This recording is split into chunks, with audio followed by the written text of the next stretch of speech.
तो hello and welcome बच्चों। तो आ चुके हैं फिर से एक नए वीडियो के साथ। तो आशा करते हैं कि आप लोग बहुत ही बढ़िया होंगे और अपनी एग्जाम की तैयारी बहुत ही बढ़िया तरीके से करेंगे। तो आज हम लेकर आए हैं क्लास 10th। आज हम लेकर आए हैं class 10th science objective question answer and subjective question answer. एक बार रट लो, यही आएगा एग्जाम में। तो चलिए बिना देर के वीडियो को स्टार्ट करते हैं। इससे पहले अगर मेरे चैनल पर नए हो तो चैनल को सब्सक्राइब कर दीजिएगा और बेल आइकन दबा दीजिएगा, जिससे आने वाले वीडियो का नोटिफिकेशन अब तक सबसे पहले पहुंचे। तो चलिए बिना देर के वीडियो को स्टार्ट करते हैं। तो फर्स्ट नंबर क्वेश्चन की ओर हम लोग आगे बढ़ते हैं। फर्स्ट नंबर क्वेश्चन यहाँ पर दिया है कि किस दर्पण की फोकस दूरी ऋणात्मक होती है। तो किस दर्पण की फोकस दूरी ऋणात्मक होती है, तो अवतल दर्पण की फोकस दूरी जो होता है वो ऋणात्मक होती है। ऑप्शन नंबर बी होगा। उसके बाद है दूसरा नंबर क्वेश्चन है कि दर्पण की फोकस दूरी एफ और वक्रता त्रिज्या आर में क्या संबंध है। तो एफ बराबर होता है आर बटा 2, यानी ऑप्शन नंबर बी इसका आंसर सही होगा। तो हम लोग तीसरा नंबर क्वेश्चन की ओर बढ़ते हैं। तीसरा नंबर क्वेश्चन है कि सामान्य दृष्टि के लिए स्पष्ट न्यूनतम दूरी क्या होती है। तो सामान्य दृष्टि के लिए स्पष्ट न्यूनतम दूरी जो होता है वो 25 सेंटीमीटर होता है, यानी ऑप्शन नंबर बी इसका आंसर करेक्ट होगा। चलिए हम लोग 4 नंबर क्वेश्चन की ओर बढ़ते हैं। 4 नंबर क्वेश्चन है कि श्वेत प्रकाश का कौन सा रंग वर्ण किसी प्रिज्म से गुजरने के पश्चात सबसे कम झुकता है। तो वह सबसे कम झुकने वाला रंग कौन सा है। तो सबसे कम झुकने वाला रंग को हम लोग रंग लाल होता है, जिसका तरंग दर सबसे अधिक होता है और विचलन सबसे कम होता है। तो चलिए आगे की क्वेश्चन है कि मानव आंख की रेटिना द्वारा बनाई गई छवि होती है। मानव रेटिना के द्वारा बनाई गई छवि क्या होती है।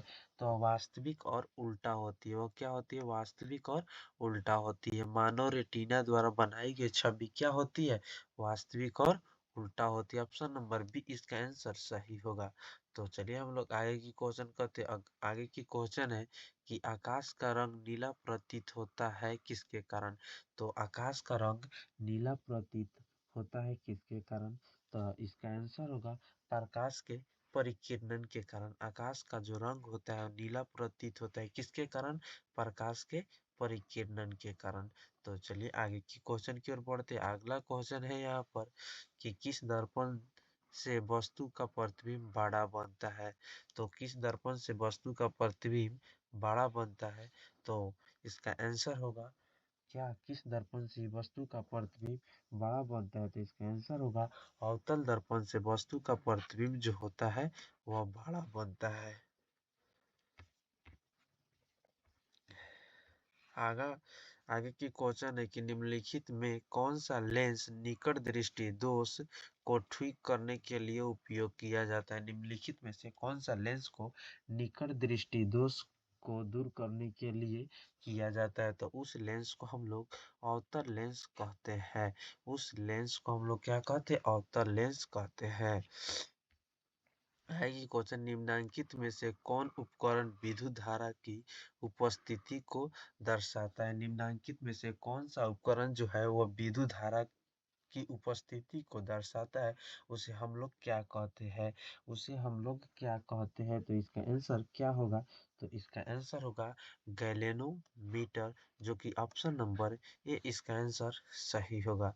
तो चलिए हम लोग चलते आगे की क्वेश्चन। आगे क्वेश्चन है दाएं हाथ के अंगूठे के नियम को किसने प्रतिपादित किया था।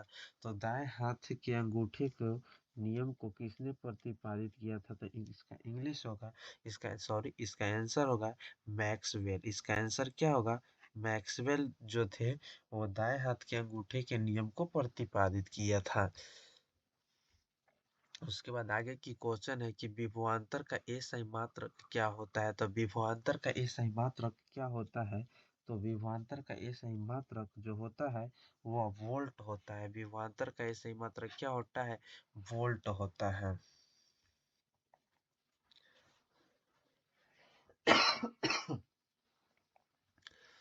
आगे की क्वेश्चन है कि निम्नलिखित में किस संयोजन द्वारा प्रतिरोध का मान बढ़ाता है? निम्नलिखित में किस संयोजन द्वारा प्रतिरोध का मान बढ़ाता है? तो इसका आंसर क्या होगा? तो उसको श्रेणी क्रम में जोड़कर प्रतिरोध का मान बढ़ाता है।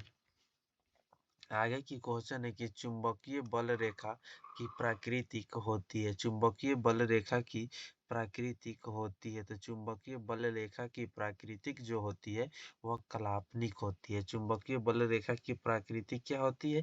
काल्पनिक होती है। 1 किलोवाट किसके बराबर होता है? 1 किलोवाट घंटा किसके बराबर होता है? तो 1 किलोवाट घंटा किसके बराबर होता है? 3.6 × 10⁻⁶ जूल के बराबर होता है 1 किलोवाट घंटा। 1 किलोवाट घंटा किसके बराबर होता है?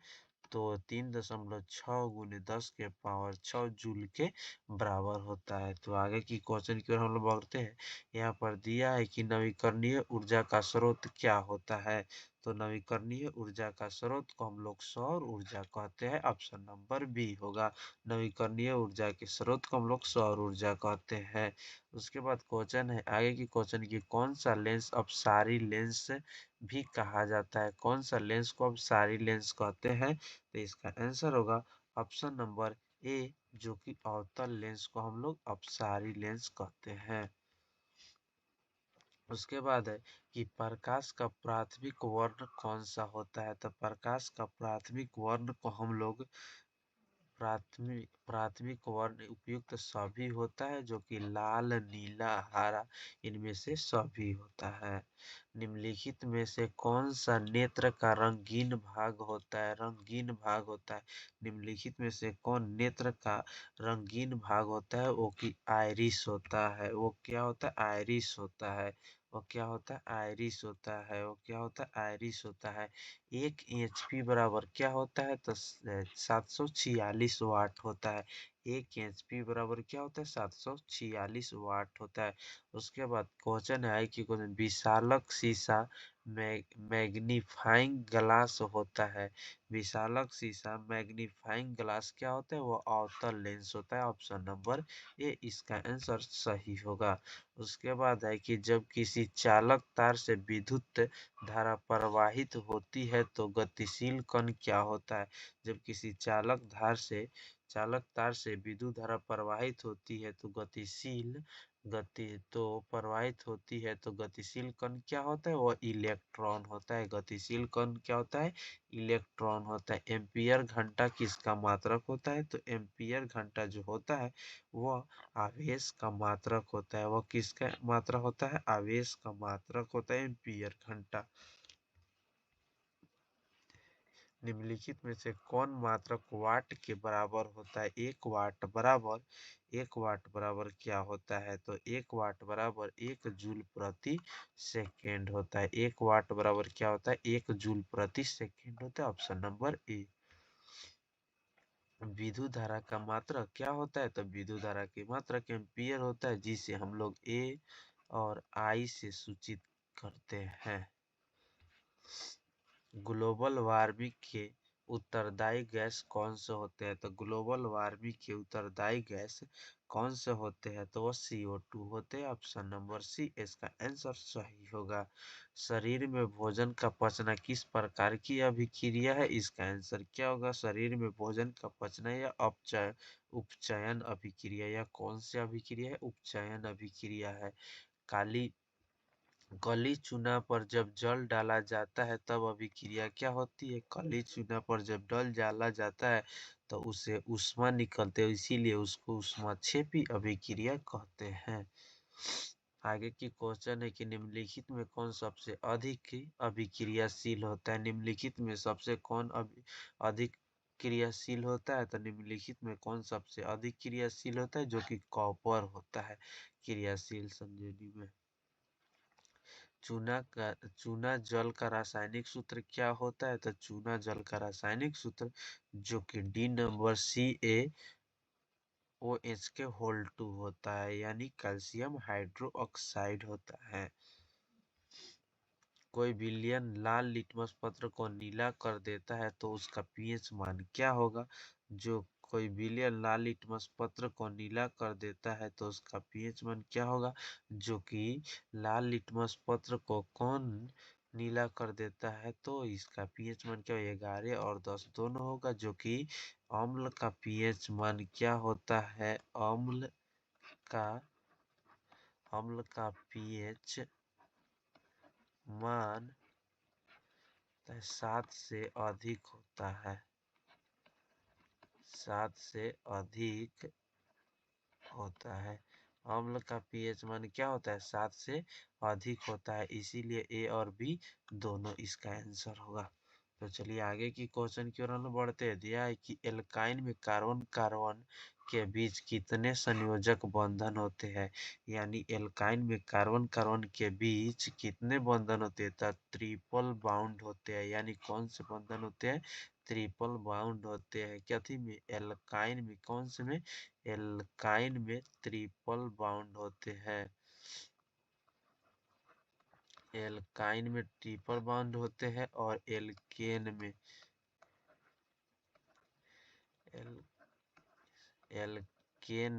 एल्केन में सिंगल बाउंड होते हैं और एल्कीन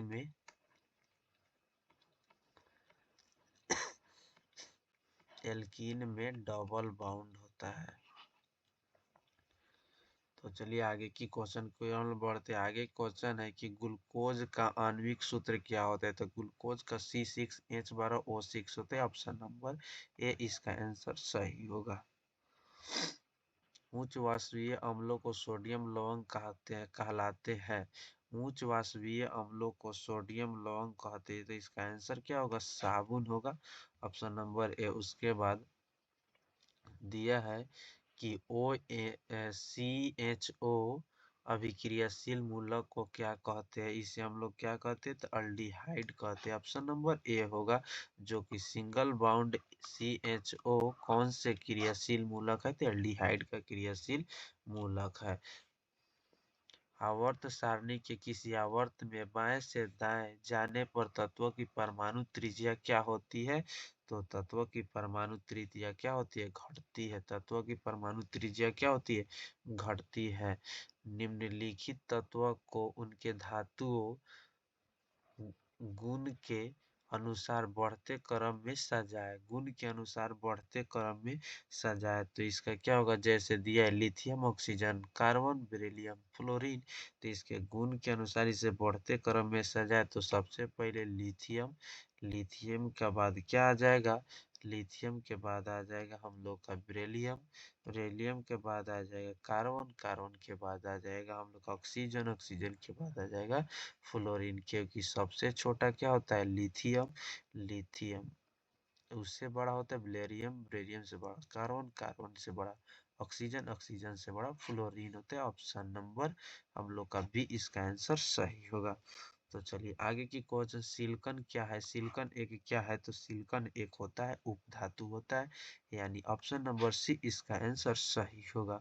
उसके बाद क्वेश्चन दिया है कि निम्नलिखित में से कौन विद्युत धनात्मक तत्व होता है? निम्नलिखित में से कौन विद्युत धनात्मक तत्व होता है? वह सोडियम होता है, जो विद्युत धनात्मक तत्व होता है। इसका परमाणु संख्या 11 होता है और इस पर इलेक्ट्रॉनों की संख्या 1 होता है। इसका इलेक्ट्रॉनिक विन्यास +1 होता है।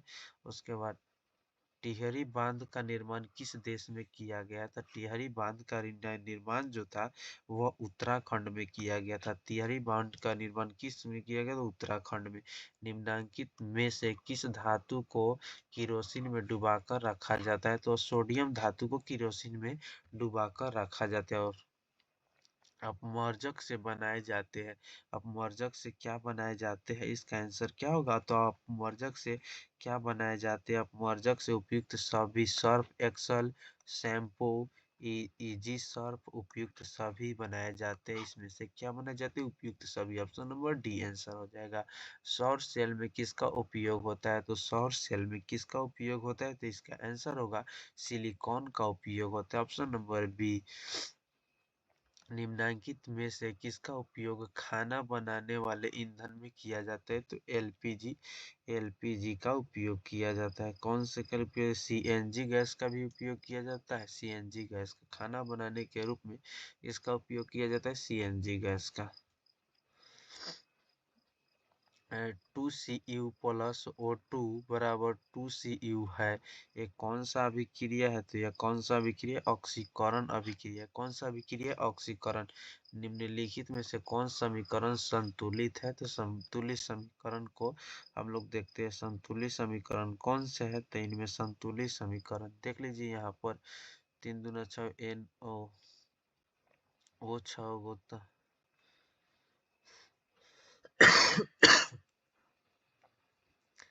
तो इसका क्या होगा? यहाँ पर देख लीजिए, यहाँ पर O2 गो, यहाँ पर Cl2 गो, 2 Cl। यहाँ पर इसका ऑप्शन नंबर क्या हो सकता है? इसका ऑप्शन नंबर ए हो सकता है। इसका ऑप्शन नंबर ए आंसर होगा। सॉरी, संतुलित नहीं है। यहाँ पर क्वेश्चन पूछ रहा है संतुलित नहीं है, तो इसका ये संतुलित है। उसके बाद ये भी संतुलित, ये भी संतुलित, लेकिन यह संतुलित नहीं। ऑप्शन नंबर बी इसका आंसर सही होगा, क्योंकि यहाँ पर 3 दूना 6 जो कि n 6 हो रहा है, लेकिन यहाँ पर 2 2 4 1 5 5 एक हो रहा है वो, इसीलिए यह संतुलित नहीं है। उसके बाद यहाँ पर है कि उदासीन विलयन का पीएच मान क्या होता है? तो उदासीन पीएच के मान 7 होता है, 7 के बराबर होता है। उदासीन पीएच मान क्या होता है? 7 के बराबर होता है। यहाँ पर दिया है कि निम्नलिखित में से कौन सा दुर्बल अम्ल होता है? निम्नलिखित में से कौन सा दुर्बल अम्ल होता है? तो CH3COOH होता है। क्रायोलाइड किसका अयस्क होता है? तो क्रायोलाइड जो होता है वो एल्युमिनियम का अयस्क होता है। क्रायोलाइड जो होता है वो एल्युमिनियम का अयस्क होता है। पोटासियम का परमाणु संख्या क्या होता है? तो पोटासियम का संकेत के होता है, जिसका परमाणु संख्या 19 होता है। ऑप्शन नंबर बी, यानी ऑप्शन नंबर इसको हम लोग सी कर देते हैं। ऑप्शन नंबर सी इसका आंसर सही है। फॉर्मिक अम्ल का आईपीएसी नाम क्या होता है? तो फॉर्मिक अम्ल का आईपीसी नेम क्या होता है? फॉर्मिक अम्ल का आईपीसी नेम क्या होता है? तो मिथेनोइक अम्ल होता है। मिथेनोइक अम्ल होता है, यानी ऑप्शन नंबर ए होता है। इथाइल एल्कोहल का अणुसूत्र क्या होता है? इथाइल एल्कोहल का अणुसूत्र क्या होता है? इथाइल एल्कोहल का अणुसूत्र क्या होता है? इथाइल एल्कोहल का अणुसूत्र क्या होता है? इथाइल यानी दो, तो कार्बन कार्बन के बीच दो और 2 H है, ओ एच होता है। इथाइल एल्कोहल का अणुसूत्र ऑप्शन नंबर C2H2OH, यानी ऑप्शन नंबर बी इसका आंसर सही होगा। एल्काइन कौन सा है? एल्काइन कौन है? एल्काइन कौन है? एल्काइन कौन है? एल्काइन कौन है? एल्काइन कौन है? एल्काइन कौन है? एल्काइन कौन है? एल्काइन यानी C2H2 ऑप्शन नंबर ए। चीनी का रासायनिक सूत्र क्या होता है? तो C12H22O11, यानी ऑप्शन नंबर बी। एसिटिलीन में कार्बन कार्बन के बीच संयोजक बंधन कितने होते हैं? एसिटिलीन में कार्बन कार्बन के बीच संयोजक बंधन कितने होते हैं? तो एसिटिलीन में कार्बन कार्बन के बीच संयोजन बंधन 3 होते हैं। उसके बाद आगे की क्वेश्चन है कि श्वसन के अध्ययन के लिए उपयोग किए जाने वाले बीज क्या है? उपयोग किए जाने वाले बीज क्या है? अंकुरित बीज है। अंकुरित बीज उपयुक्त किए जाने वाले बीज क्या है? तो अंकुरित बीज है। तो चलिए आगे की क्वेश्चन आया कि क्वेश्चन है कि मानव वृक्क किस प्रणाली का एक हिस्सा है? मानव वृक्क किस प्रणाली का एक हिस्सा है? मानव वृक्क किस प्रणाली का एक हिस्सा है? तो उत्सर्जन इसका आंसर होगा। ऑप्शन नंबर सी, जो कि उत्सर्जन होगा।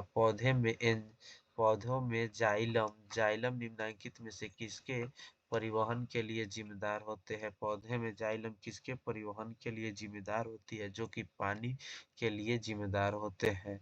उसके बाद ऑप्शन है श्वसन के दौरान कौन सी गैस निकलती है? श्वसन के दौरान कौन सी गैस निकलती है? तो CO2 निकलती है। श्वसन के दौरान कौन सी गैस निकलती है? CO2। फल के पकने को निम्न में से किसके नियंत्रण किया जाता है? फल के पकने के लिए कौन सा नियंत्रण करता है? इथिलीन जो होता है वह नियंत्रण करता है। इथिलीन जो होता है वही नियंत्रण करता है। न्यूरॉन का वह हिस्सा जहाँ जानकारी हासिल की जाती है उसे क्या कहते हैं? न्यूरॉन का वह हिस्सा जहाँ जानकारी की जाती है उसे क्या कहते हैं? न्यूरॉन का वह हिस्सा जहाँ जानकारी की जाती है उसे डेंड्राइट कहते हैं, उसे डेंड्राइट कहते हैं। ऑप्शन नंबर ए इसका आंसर सही होगा। उसके बाद यहाँ पर निम्नलिखित में से कौन आपातकाल का हार्मोन है? निम्नलिखित में से कौन आपातकाल का हार्मोन होता है? उसे हम लोग एड्रीनैलिन कहते हैं, यानी ऑप्शन नंबर ए जो कि एड्रीनैलिन कहते हैं। निम्नलिखित में से कौन सा अनैच्छिक क्रिया नहीं है? निम्नलिखित में से कौन सा जो अनैच्छिक क्रिया नहीं होता है? जो चबाना जो होता है वो अनैच्छिक क्रिया नहीं होता है, लेकिन उल्टी अनैच्छिक क्रिया होता है। अत्यधिक लार निकलना अनैच्छिक क्रिया, दिल का धड़कना अनैच्छिक क्रिया होता है, लेकिन चबाना जो होता है वो अनैच्छिक क्रिया नहीं होती है। उसके बाद यहाँ पर दिया है कि मानव में गर्भ का अवधि कितनी होती है? मानव में गर्भ की अवधि जो होती है वह कितनी होती है? आंसर होगा इसका 270 दिन का। मानव में गर्भ का अवधि कितनी होती है? 270 दिन का। गंगा एक्शन प्लांट कब शुरू हुआ था? तो गंगा एक्शन प्लांट जो था वो 1985 में शुरू हुआ था। मुकुलन द्वारा अलैंगिक जनन निम्नलिखित में से किसमें होता है? तो मुकुलन द्वारा अलैंगिक जनन जो होता है वो ईस्ट में होता है। किसमें होता है? ईस्ट में होता है, ईस्ट में होता है।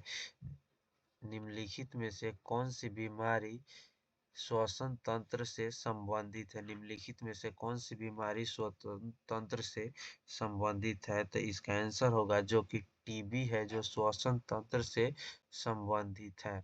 मनुष्य और अन्य मांसाहारी जीव निम्नलिखित में किसका पाचन नहीं कर पाते हैं? किसका पाचन नहीं कर पाते? तो सेल्यूलोज का पाचन नहीं कर पाते हैं। ब्रेन हमरेज का मुख्य कारण क्या होता है? तो ब्रेन हमरेज का मुख्य कारण क्या होता है? इसका आंसर क्या होगा? ब्रेन हमरेज का मुख्य कारण क्या होता है? तो इसका आंसर हाइपर टेंशन के कारण ब्रेन क्या होता है? हमरेज हो जाते हैं। हाइपरटेंशन के कारण ब्रेन हमरेज हो जाते हैं।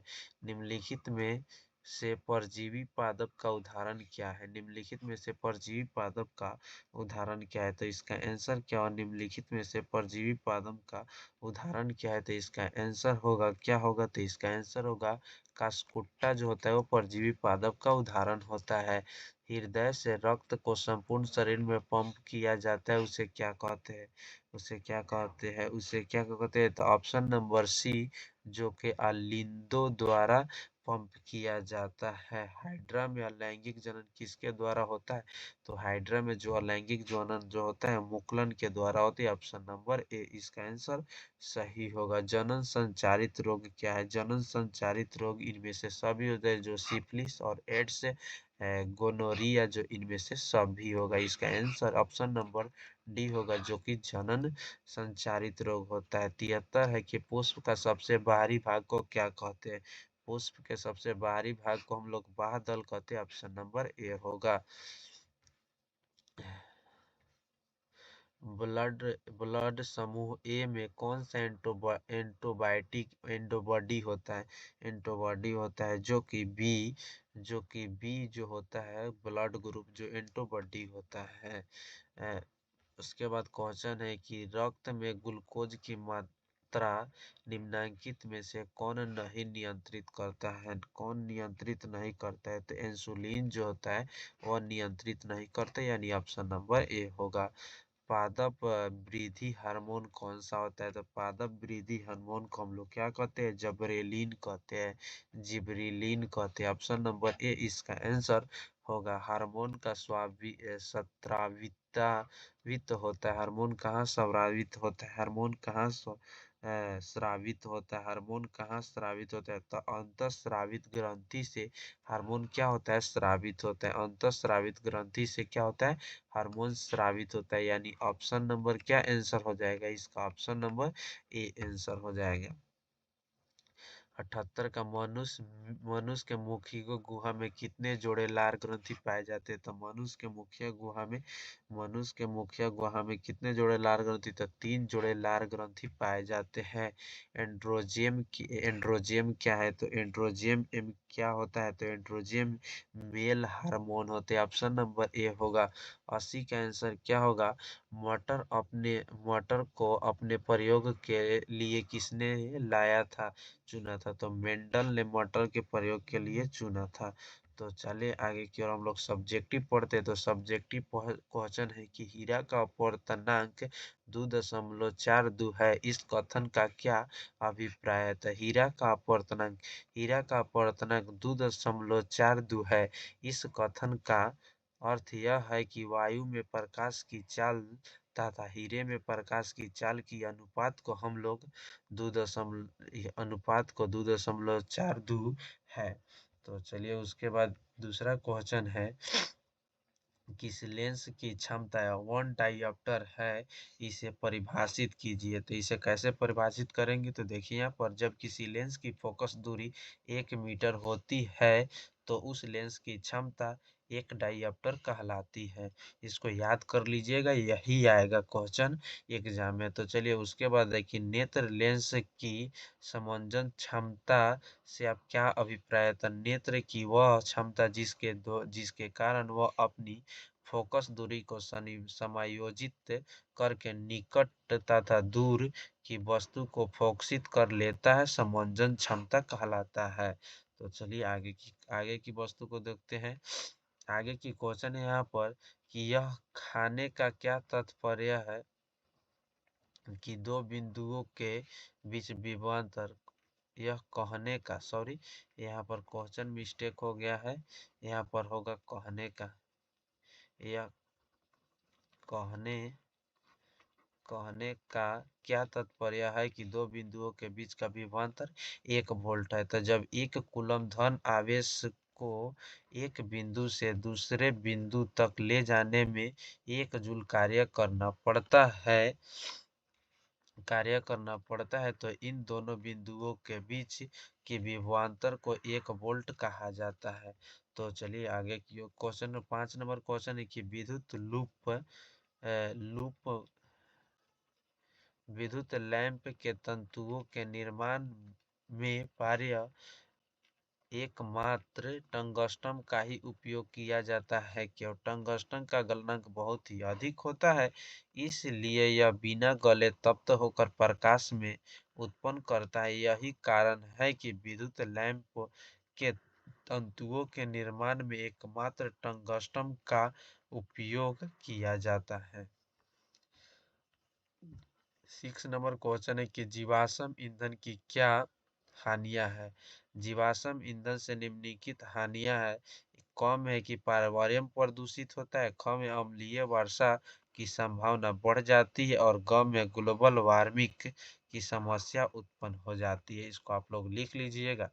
7 नंबर क्वेश्चन है कि वायु में जलने से पहले मैग्नीशियम रिबन को साफ क्यों किया जाता है? तो इसका आंसर है कि मैग्नीशियम एक क्रियाशील धातु है, सामान्य ताप पर भी यह धीरे धीरे वायु से अभिक्रिया कर अपने ऊपर मैग्नीशियम ऑक्साइड की एक परत बना लेती है। इसी परत को हटाने के लिए जलाने से पहले मैग्नीशियम रिबन को रेंगमाल से साफ किया जाता है ताकि दहन में बाधा उत्पन्न ना हो। उसके बाद 8 नंबर क्वेश्चन है, यहाँ पर आप लोग देख लीजिए। 8 नंबर क्वेश्चन है कि पीतल एवं तांबे के बर्तनों में दही एवं खट्टे पदार्थ क्यों नहीं रखे जाते? तो आंसर है कि दही एवं अन्य खट्टे पदार्थ में अम्ल पाया जाता है। यही अम्ल धातु से अभिक्रिया करके तांबे एवं पीतल के बर्तनों को संचारित करना प्रारंभ कर देता है। साथ ही हमें रखा भोज्य पदार्थ प्रदूषित हो जाता है। यही कारण है कि पीतल एवं तांबे के बर्तनों में दही एवं खट्टे पदार्थ नहीं रखना चाहिए। उसके बाद 9 नंबर क्वेश्चन है यहाँ पर कि सोडियम को केरोसिन तेल में डुबाकर क्यों रखा जाता है? तो सोडियम को केरोसिन तेल में डुबाकर क्यों रखा जाता है? इसका आंसर है कि सोडियम अत्यंत क्रियाशील धातु है, वायु में खुला छोड़ देने पर यह तीव्र गति से ऑक्सीजन एवं जलवाष्प के साथ अभिक्रिया कर जलने लगता है एवं विस्फोट उत्पन्न करने लगता है। अतः अतः जलने से बचाने के लिए एवं विस्फोट उत्पन्न होने से बचाने के लिए इसे मिट्टी तेल या किरोसिन तेल में डुबाकर रखा जाता है। 10 नंबर क्वेश्चन है कि अक्सीकारक क्या है? वे पदार्थ जो अन्य पदार्थों को ऑक्सीजन प्रदान करता है अक्सीकारक कहलाता है। उसके बाद है कि गैलियम के अतिरिक्त जब तक कौन कौन से तत्व का पता चला है जिसके लिए मेंडलीफ ने अपनी आवर्त सारणी में खाली स्थान छोड़ा था, तो जर्मेनियम और स्कैंडियम के लिए खाली स्थान छोड़ा था। ऊष्माक्षेपी अभिक्रिया क्या है? वह रासायनिक अभिक्रिया जिसमें उत्पादन के साथ उसका भी उत्सर्जन होता है उसे उत्पादन के साथ ऊष्मा ऊष्मा का भी उत्सर्जित होता है उसे उस अभिक्रिया को ऊष्माक्षेपी अभिक्रिया कहते हैं। जैसे C+O2 बराबर CO2 होता है।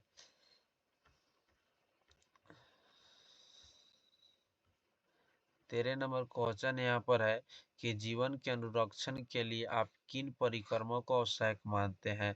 यहाँ पर है पोषण, श्वसन, उत्सर्जन, पदार्थ का परिवहन एवं उपापचयी क्रियाएं जीवन के अनुरक्षण के लिए आवश्यक माने जाते हैं। उसके बाद यहाँ पर 14 नंबर क्वेश्चन है कि भोजन के पाचन में लार की क्या भूमिका है? तो लार में एक एंजाइम होता है जिसे लार एमिलेस कहते हैं। यह मंदन के जटिल जटिल अणु को शर्करा में खंडित कर देता है। इसके अतिरिक्त यह भोजन को निगलने लायक बना देता है। लार एमिलेस मुंह में ही भोजन का पाचन प्रारंभ कर देता है। अतः भोजन के पचने में लार की महत्वपूर्ण भूमिका है। लास्ट क्वेश्चन है 15 नंबर क्वेश्चन यहाँ पर है कि आयोडीन युक्त नमक उपयोग की सलाह क्यों दी जाती है? अटूट और आंसर है अटूट ग्रंथि से थायरोक्सिन नामक हार्मोन का स्राव होता है। इस हार्मोन के संश्लेषण के लिए आयोडीन की उपलब्धता शरीर में अनिवार्य है। तो आशा करते हैं कि यह वीडियो आप लोग को बहुत ही बढ़िया लगा हो। बढ़िया लगा तो चैनल को सब्सक्राइब कर दीजिएगा और अपने दोस्तों के पास शेयर कीजिए। मिलते हैं नेक्स्ट वीडियो में, तब तक के लिए बाय, लव यू गाइज।